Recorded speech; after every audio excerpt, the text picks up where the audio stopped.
And we are live. Phil Tarrant, Tom Panos, Real Estate Exposed, Easter Holiday Edition, 6:15 on a Thursday night. Tom Panos out of Sydney, up on the Byron Bay. I'm up on the Central Coast, mate. We're moving into holiday mode. How are you going? I'm good, Phil. I'm good. And I think it's a great time to be doing it. I think a lot of people are moving into that holiday 3-4 days. Some people have already had a week off and having another week off and bringing Anzac Day into it and school holidays. We've got a nice audience building up here. And Phil, I've just got to say that, look, it's been the first quarter of normality in over 2 years, hasn't it? If you really think about it, like there've been no lockdowns. We've been going to work. It's been business as close to as usual as it was. But Phil, this, mate, I got to hand it to you. You've come up with four great topics to talk about tonight. Well, this is my day job, Tom, is to work out what's going on and what people really are interested in and how I can help best steer our business at Momentum, our real estate assets. Look at that already, Tom. People are commenting on your tan. First thing I said, Luke Novak. Great. Yeah. Good to see. Yeah. Mate, you look at, yeah, by the way, Lisa, I was chatting to him beforehand. I was complaining how he looks really good and healthy and ripped there. Look, he's got his blue shirt on and he's looking really healthy. I'm looking white and pasty. It's like it's the middle of winter already. I must admit though, Tom, your lighting is much better than mine. I'm going to have to do something better in the future. But Tom, 4 key things, and this is something I've been musing about. And for those of you that want to get a bit of insight to how we work this out, we just have a quick chat at some point and go, what's going on? This is what I reckon. And we sort of have a bit of a chuckle and a bit of a discussion around it to help shape this conversation moving forward, Tom. First topic, let's get into it. And this is the Easter edition. And we're recording this, Tom, 5 weeks or 6 weeks from today, 5 or 6 weeks, I can't remember. On the 21st of May, we will be going to the polls. And we've seen the opening gambit from both of the different parties coming out. They're putting their policies out there. We've seen Scott Morrison. He's a great campaigner. He's out there. We've seen Albanese, the leader of the opposition. He's got out there and he's fumbled his way through the first day, mate. He didn't do too well. He didn't know his numbers, mate. And some would say, well, it doesn't matter. It's not his job to do that. That will be Chalmers' job because he's going to be the treasurer, mate. But he dropped the ball on those numbers and it just made me thought that something small like that can really help shape opinion of you and your attention to detail and therefore your professionalism. And I know many real estate agents don't know their numbers and they lose it, particularly when it comes to trying to win a listing. Look, the guy from the Greens was asked a simple question yesterday as well. His number was different, right? The numbers that you're referring to, Albanese, was the cash rate and the unemployment rate. I mean, it's let's call it two major KPIs, right? You would think to yourself, as a prime minister, I think there are people that were thinking they were going to vote for him that I reckon have changed their mind, because I think people are turning around and thinking, man, if he doesn't know that, maybe he doesn't know that much, and we're being sold by him. But I think, Phil, it just reinforces to me, whatever job you're doing, there's a bit of information. It's called product knowledge. You've got to be able, when someone asks you that question, to answer it. You shouldn't, I hate it when I used to have salespeople that used to say the way they responded to every question was, look, let me come back to you on that. I'll find that out. Because after 7 or 8 times, you'd feel like saying, well, what do you actually know? Like, what do you know? Why do you have to keep coming back? You must know your product inside out. I would have thought, Phil, those 2 numbers, he should have known. And apparently he was kicking himself because he didn't answer it the same way when he got caught out. The guy from the Greens said, mate, go Google it, right? Do you reckon that would have been a better response? Oh, it's a bit schoolyard, but it goes to show though the election campaigning it is absolutely tit for tat. It's journos, and again we speak about journalism a lot, and journalism is or the fifth estate, right? You know, the big one of the big sort of trappings of democracy is a free press, right? So we need people to be journalists, and we have very capable publications here in Australia that keep Australia informed, and we have specific industry media platforms like REB that do it. We need it, right? But sometimes the gotcha, like it's gotcha journalism, whether or not he knew the cash rate, whether or not he knew the unemployment rate, which, by the way, Tom, I'm happy to report the numbers have just come out from the ABS today, and it has remained at 4%. It came down a little bit if you want to round it, but it's still 4%. More jobs come up, and actually the actual unemployment rate come down, but it's at a rounding 4%, so it's pretty consistent, lowest since 2007, I believe. So that's the actual number he should have known. And if his people briefed him correctly when he was driving to wherever he was going in the back of a com car, that he's going to know that sort of stuff. You've got to know your numbers, mate. But you know, how I responded to it was he fumbled a bit. I'm sure he could have done better. And look, what you would do in that circumstance, it's obviously a high pressure position he's in. And he's always on the back foot, getting ready to call it out all the time. He did come back out later on, and he said he made a mistake. And, you know, that was acknowledged and considered by most people. Whether or not that's enough to appease people when they just go, mate, you don't even know those key numbers. You know, are we going to hand over the economy to you? Because, mate, the economy is the thing that keeps Australia moving forward, mate. And, you know, we've been speaking a lot about it on this particular podcast. We need a strong economy here in Australia because the opportunities for this nation moving forward are considerable. And it will lead us to, I think, to our second topic today. But before we go there, Tom, what are the numbers? Give me 5. I know you love lists.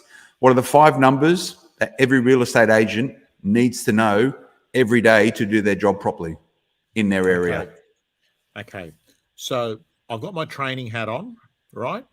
And I'm going to tell you from a trainer's perspective, not for answering questions to the consumer. These are key metrics as an educator.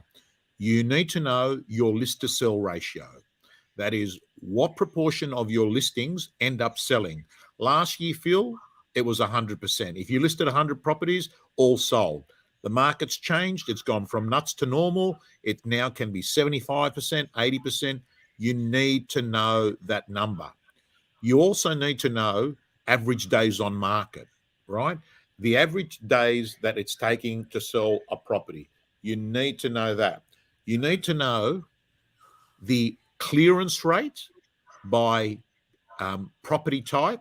So houses and units, that helps you understand method of sale and what you should be doing for people.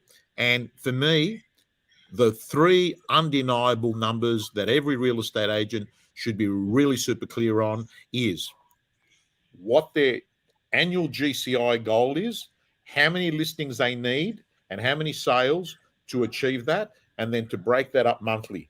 If you know, if what you measure, you manage. If you know those numbers, man, you can basically just play a game. It doesn't matter how you feel. It doesn't matter what your attitude's like. You just know, I've just got to keep playing these numbers. So that would be it. But Phil, before we move off the topic, I just thought of something. I had to present halfway through my career at News Corp to Rupert Murdoch. And to me, it was like they told me 6 weeks before, Rupert's coming to visit his mum in Melbourne. He'd come and visit his mum in Melbourne. And then he's coming into the Herald Sun building, and you've got to present real estate. My CEO at the time, John Hartigan, said, Tom, study the lift-out rates from A to Z. You need to know the lift-out rates, because Rupert's the sort of guy that will say, if the property's in, which I never thought it would be. I would have thought to myself, this guy's worried about motion pictures and, you know, Fox News and all that. but he was known to worry about the detail. And he said he's inclined to ask you in the strategy meeting, if a property is advertised in the Wentworth Courier, for us to actually encourage them to use the Mossman Daily as well, what's the lift out rate? What's the discount rate we'll give them? So they were obsessed with knowing the rates of what you charge and what lift out rates, you know? So I think it does matter in your job. How did you go in that meeting? It was the most bizarre presentation. I put out a Wentworth Courier. I had the biggest Wentworth Courier, 300 pages. I put it on the table. News Corp had only recently acquired that business from FPC. I put it up on the table, and all he did, I feel embarrassed saying it, all he did was open up this thick Wentworth Courier, and he was just flipping through, and he was looking at real estate. He was looking at and he was looking at it. And the only thing he asked me, Phil, was on one specific property, what would something like that sell for here? And it was an auction property, and I didn't want to sound like Albo. So what did I do? I said 15 million. And John Hardigan goes to me afterwards, how did you know it was 15 million? I said, I didn't. It was an auction. No one was ever going to get that one right. And he goes, smart man. Did you enjoy the experience? I did. And then I had a second presentation about 2 years later. I did, because what did I get out of it? No, I'm going to stop you there, Tom, because I'm thinking I know Grace Hornsby, the editor of REB, will want me to ask you this question because it'll make a good article. What are the 3 things that Tom Panos has learned from Rupert Murdoch? Number 1 is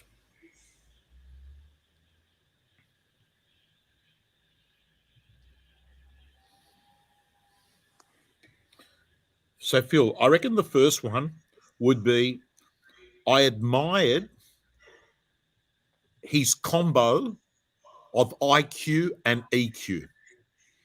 You know how sometimes you got a lot of people that are like either super smart or they're not that smart, but they just say the right stuff? He had this combination of being street smart, but at the same time being practically commercially right. I think that was it. The second thing is, listen, he disliked Fairfax, right? It was this thing. It's us versus them type thing, you know, which it is still now. News versus, News versus Fairfax, REA versus Domain. It's like there's a war going on, you know. Probably that. Competition is healthy. Yes.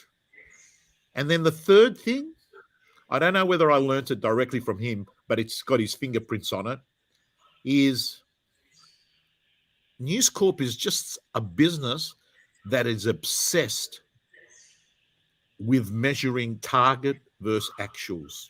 It's such a big company that you can't just go off on opinions of people and on hunches. So there's this weekly meeting. It goes all around the world. It's the same format, and that is target, actual. It becomes draining. And it was the meeting I hated, because if you do 11, 12 years of those every week, it's just monotonous. But he had a saying, what you measure, you manage. Is that where you got that from? 100%. They were Rupert Murdoch. What you measure, you manage. So what happens is, if you keep getting on the set of scales, you just keep reminding on where you're at. So it's actually not a bad thing to be doing it. I like it. And again, I think all real estate agents can learn from all those 3 points. You know, EQ, IQ, we've spoken about that before. You know, you need to know your competition, and you need to benchmark yourself against competition, because only when you know your competition can you actually outmaneuver them. And the third thing, if you're not measuring your performance, you're probably not performing. That's good stuff, Tom. We've just made a really nice article out of that. Maybe go and read more at realestatebusiness.com.au. So the second point today, Tom, is interconnected with this. We sort of went on a bit of a tangent there, but I do like those sort of vignettes of Tom Panos back in the glory days of it's selling advertising. Now he's one of the great auctioneers and real estate coaches of Australia. So moving on from Albo's fail and knowing your numbers, it's interconnected with this, mate. Maybe, Tom, maybe this is the election worth losing.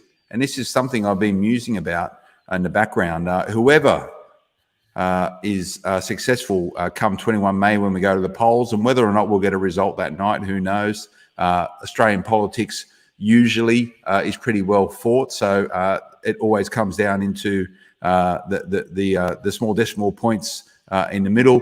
By the way, Tom, and for all of those tuning in for this or listening to this on all the podcast channels, we've just finished the latest Momentum Intelligence election poll. I've got some really interesting numbers coming out that I'll be able to share with everyone next week. But whoever is the custodian, whoever becomes a custodian of Australia for the next sort of 3 to 4 years, is going to be the steward of higher and spiking interest rates for all Australian. Not a good thing. Higher prices at the till, higher prices at the petrol pump. Not a good thing. Growing regulation and potentially red tape to try and police this.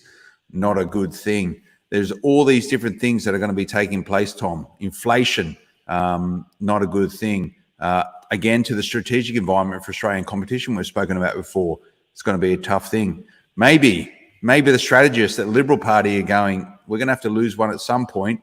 Maybe we give this one away, give it to the Labor government. So in 3 years' time, we can say, told you so, not great economic managers. Not my views. I'm just sort of musing with the thought. Tom, I know you'll have a bit more of a pointy perspective on that. Look, I hadn't even had my brain had not ever gone to look at that angle or that perspective that you brought up when I spoke to you this afternoon. It reminds me a bit of the overpriced listing that's not going to sell, and that you as an agent decide, let someone else take it on for 3 months, and then I'll take it on after them. That's what it reminds me of, right? And what you're saying is pretty accurate, and that is, it doesn't matter whether it's Albo or Scott Morrison, rates are going up and things are changing.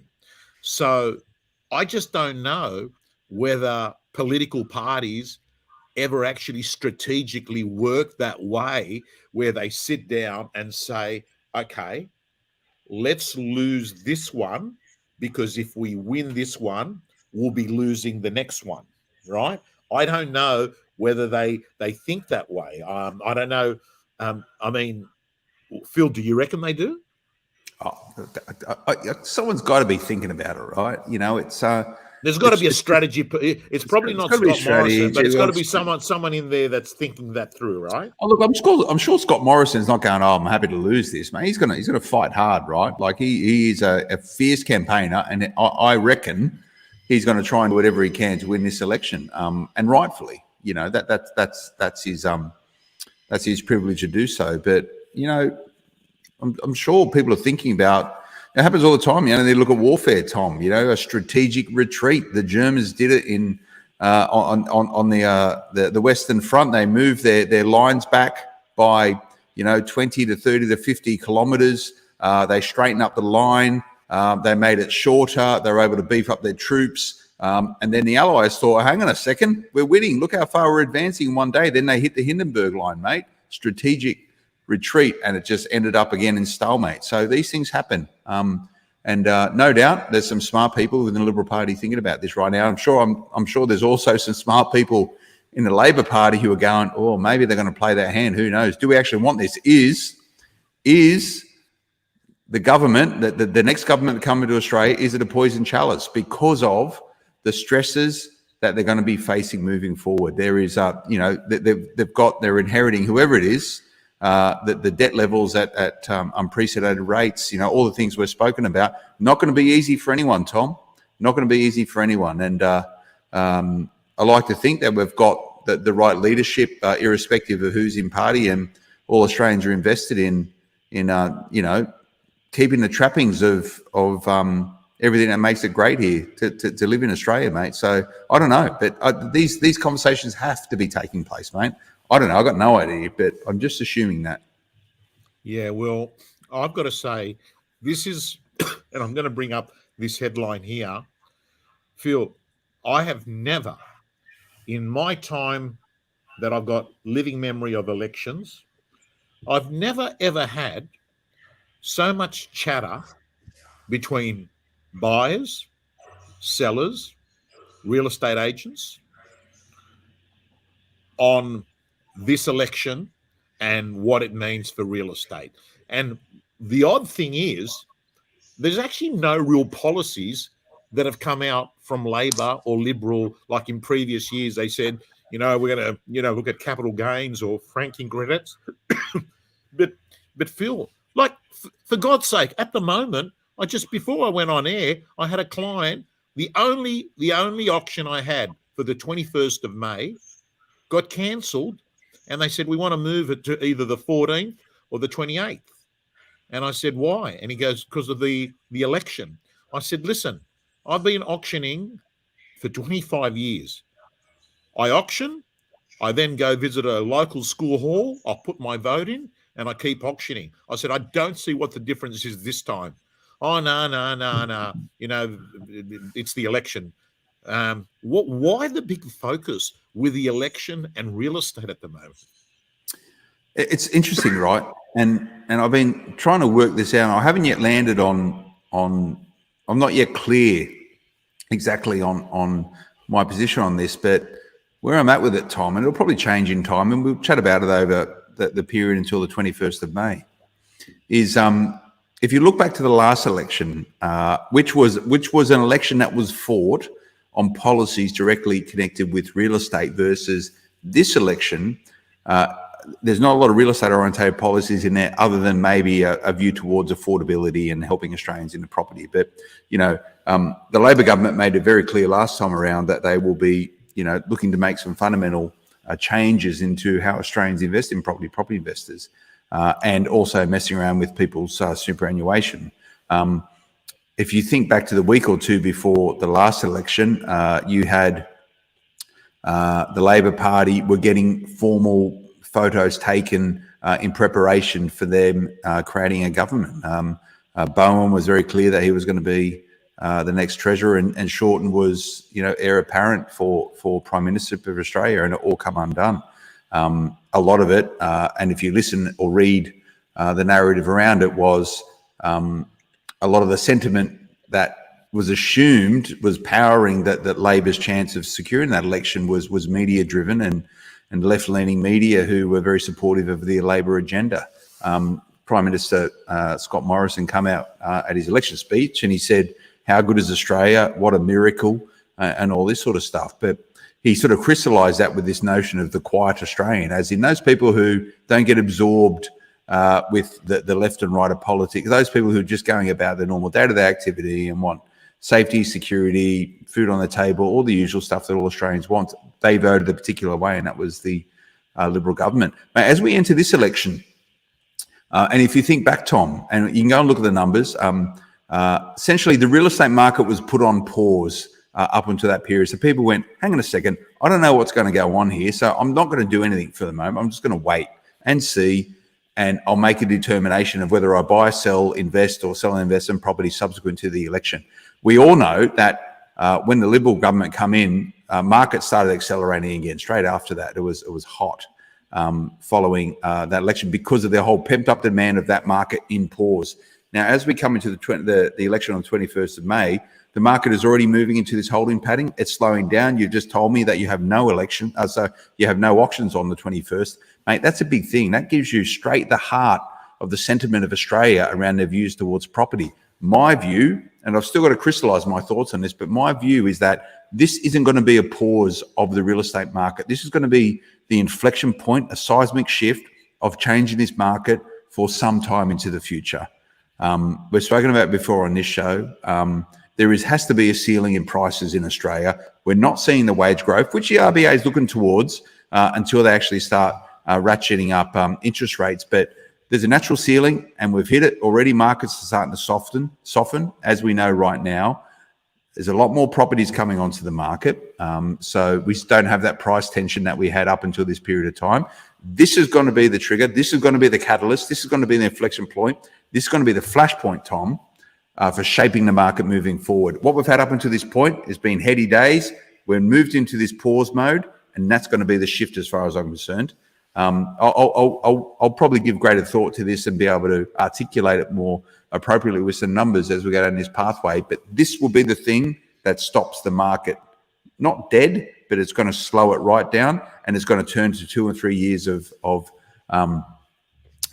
is going to be a sideways market. However, with rents, and we've spoken about this beforehand, good news for property investors, rents are going to be rocketing moving forward, and we only need to wait until borders start opening, Tom, to see what's going to happen with that moving forward. There's going to be a lot of pressure on property in Australia moving forward. We might not be able to build it, but people are going to need it.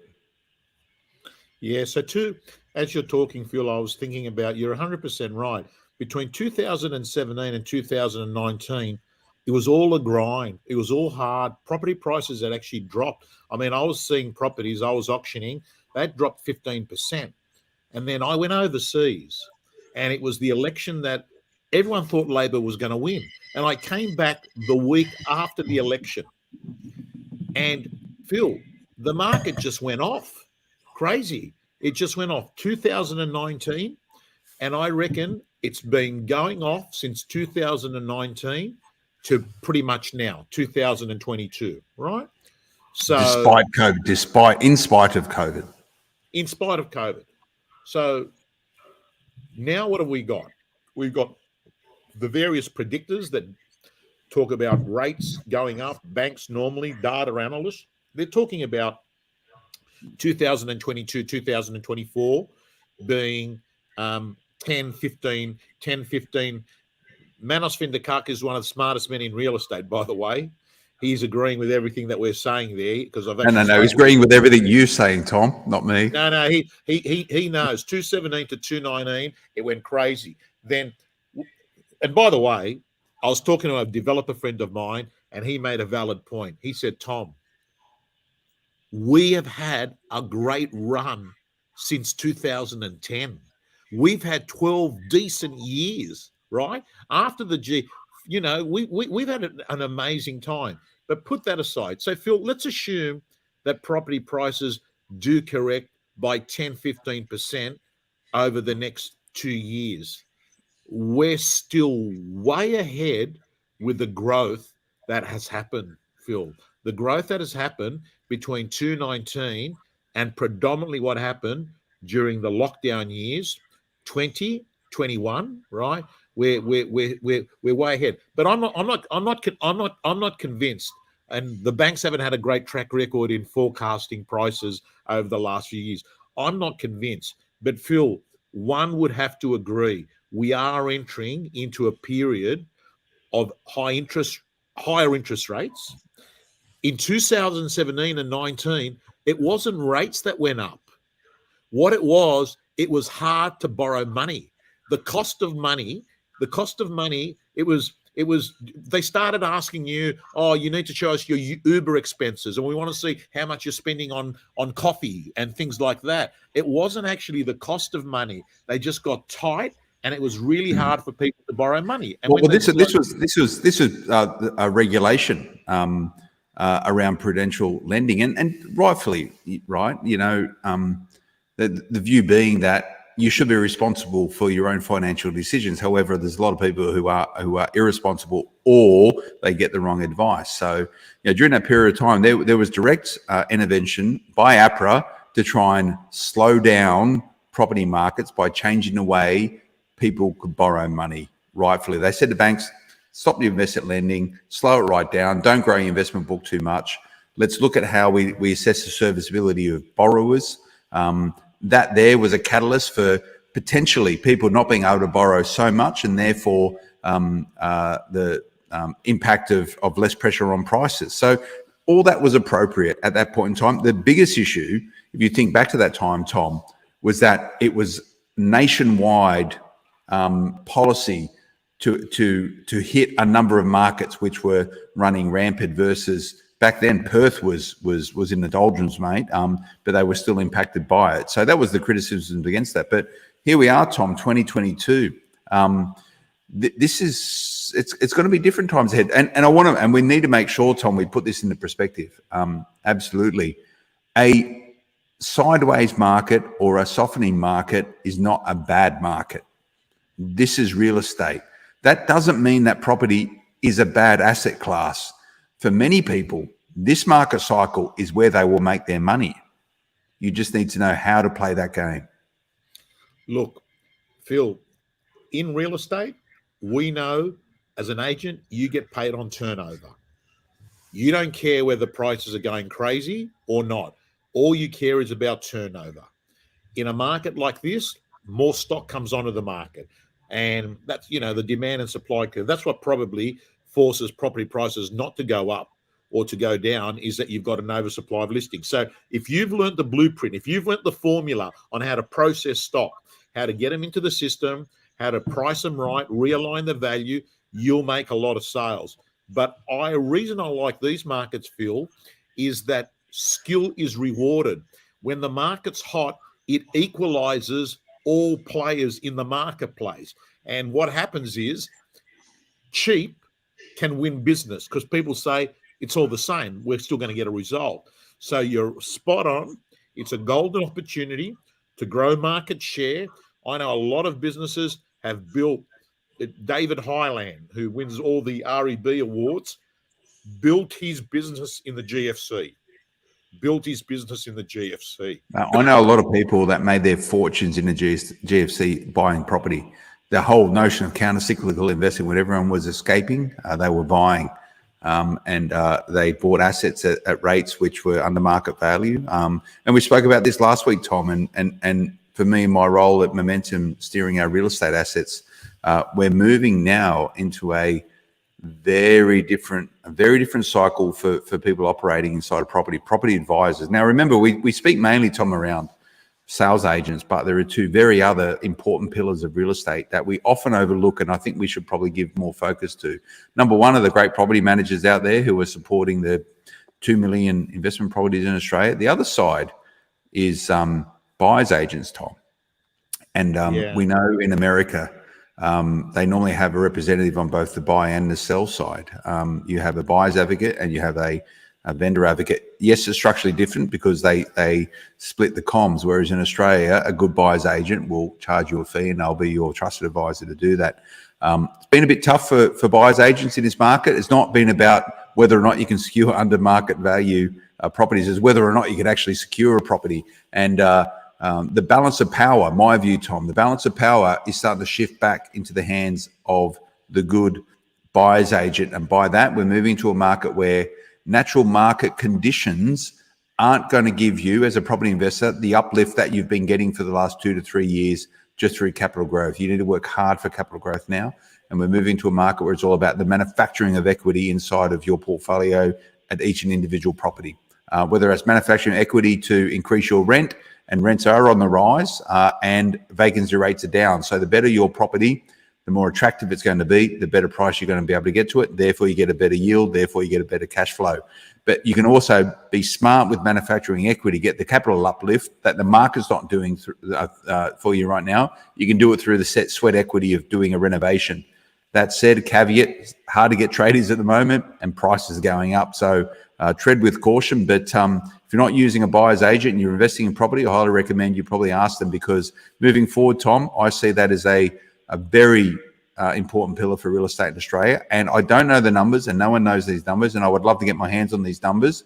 How many properties now have the hand of a buyer's agent on it, whether it's owner-occupied or for investment purposes? But I tell you right now, right here, that number will go up, and it will go up quickly moving forward over this next decade.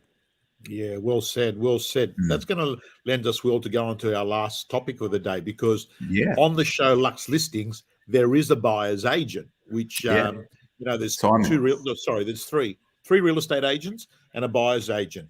So you said to me off camera that you watched 3 episodes. I'm up to episode 3. I'm up to the point where I think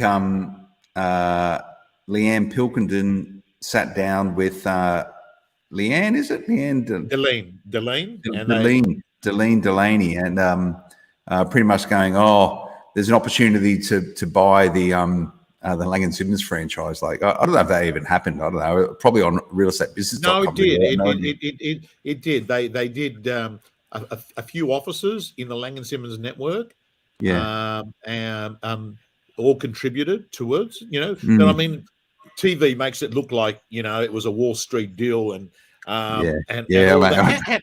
How did you find so you've watched the first series? I think about the series. I watched first series and I went, yeah, that's pretty watchable. I didn't mind it. So I'm into the second series and we're going to finish it this weekend.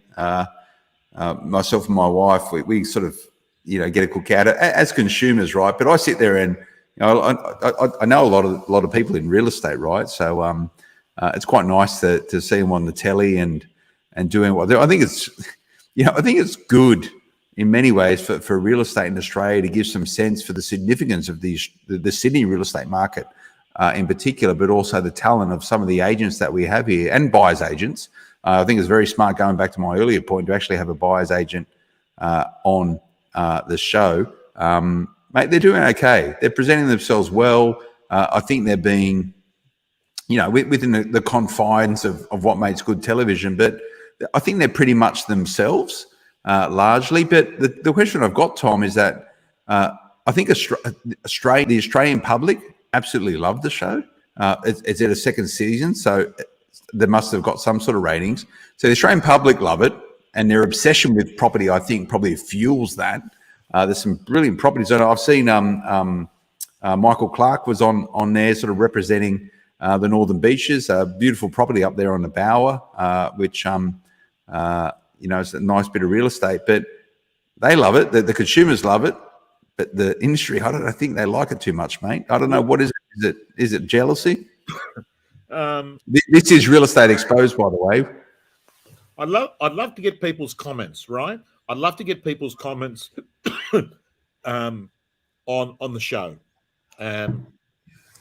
Lisa's jumped in. I know Lisa's good mates with Deline, but even Lisa is saying we need a show about what really happens. The raw. Maybe that's Real Estate Exposed, Tom. If anyone from Amazon, is it Amazon show, isn't it? Yeah, anyone from Amazon wants a real deal on real estate, you come to the right place. Yeah. Listen, good, well said, Lisa. They're all my friends, can't comment. So without going into the detail, I can tell you, I know firsthand, the reason why it was a decent first series and it's taken off is this, Phil. During the show, COVID was running rampant throughout the whole world. Australia was the country that was doing a lot better with COVID, if you think back. So what happened is Amazon had their best talented people work on the show here in Australia, right? So that's an inside scoop, right? So they put a lot of time and energy into it. Now, my friends that are outside of real estate and my relos are fascinated by the show. I mean, fascinated to the point where they'll say things like, have you ever spoken to Gavin? Have you ever spoken? Like, he's been glorified, right? Have you ever spoken? And, I'll say, mate, I've known the guy. He's a client.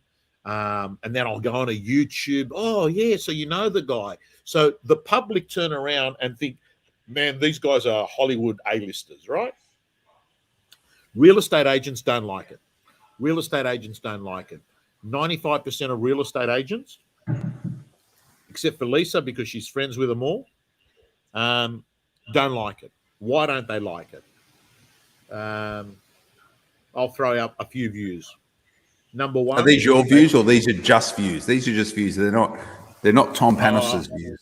Well, they probably are Tom Panos's views because I'm giving them, and I haven't gone off and done a market sample size. Here's what I'm thinking are the reasons.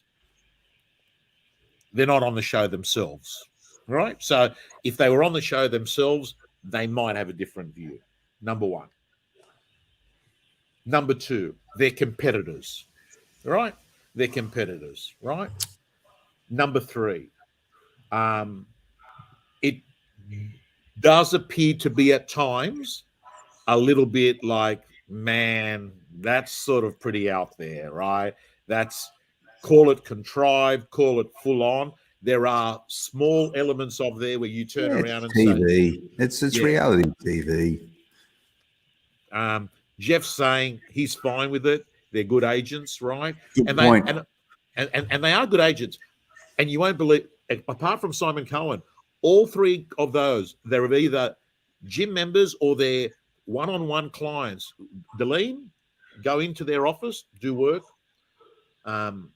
Gavin, it's been a long, long relationship. And Monica Chu, who apparently has been a sensation in this second series.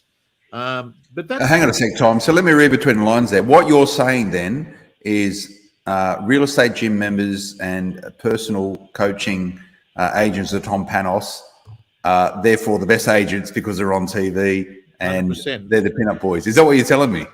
Well, mate, what does a salesman do? Take every opportunity to take an advantage and self-promote in a way that if you've got if the data's there to support it, you actually do it. But having what's said what's the Tom Panos soliloquy around that? There's got to be some saying for you around from a marketing sales point of view that you've got what is it? You just made me think about it. If you're not in the real estate gym, you're not in real estate, mate. Something like anyway. But let me look. Having said that, Phil, there's thousands of real estate gym members that aren't on the show, that don't write the numbers that these guys write. The truth is I've got a big sample size of clients because my model is a low cost entry model. So there's a lot of people that are actually. But it's good though. I think it's Tom. I don't want to pump your tires up too much, mate. But no doubt. And I know I've met Gavin. I've done podcasts with Gavin. He's a lovely guy. And if I look at Gavin as an exemplar for how a lot of agents want to be, he's tenacious. He's resilience. He's hungry. He's structured. He's focused. He seems to be what you see on the show, a good people person. He cares about his clients. He cares about relationships. These are just my views, and I don't know Gavin, from really at all, but this is my views and observations from that particular show. So I think a lot of those qualities, a lot of agents could and should or would like to emulate, mate, and that's not a bad thing.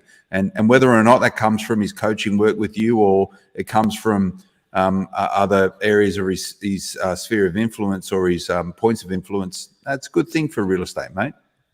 So Phil, before we leave Luxe Listings, there's one other reason why I reckon the show works. It's the houses. You couldn't do that in Quakers Hill. You couldn't do that in, Preston in Victoria, right? It's the houses. They do make a difference, right? Because you've got this combination of, these charismatic agents, but then you've got these incredible homes. And then we like real estate porn, right? We like to see the houses on the inside, and we're always fascinated about the vendors and the buyers of those houses. What are these people like, I got to tell you, it's obviously a hot topic. It's lighting up. People are having a conversation, talking about the show. When are they rocking up at your joint to sell your property, Tom? Mate, you got to remember, I'm not an eastern suburbs man. I'm an inner west man, and like you, I came from the west, the southwest. Lakemba Belmore, and I can tell you, Luxe Listings won't work there. Mate, I put this out. We had a chat about this. We did like a all hands real estate meeting, and we're meant to meet it quite regularly, and we spoke about how many good parodies you could do of Luxe Listings in other parts of Sydney. Like Fat Pizza meets Luxe Listings. I think it would be absolutely hilarious. I reckon we get Vince Sorrenti, who we both know well. He's a a good MC and a comic like hosting that thing, I reckon that would be absolutely hilarious, mate. I would really enjoy it. Yeah, I like that. I like that. I like that. Yeah.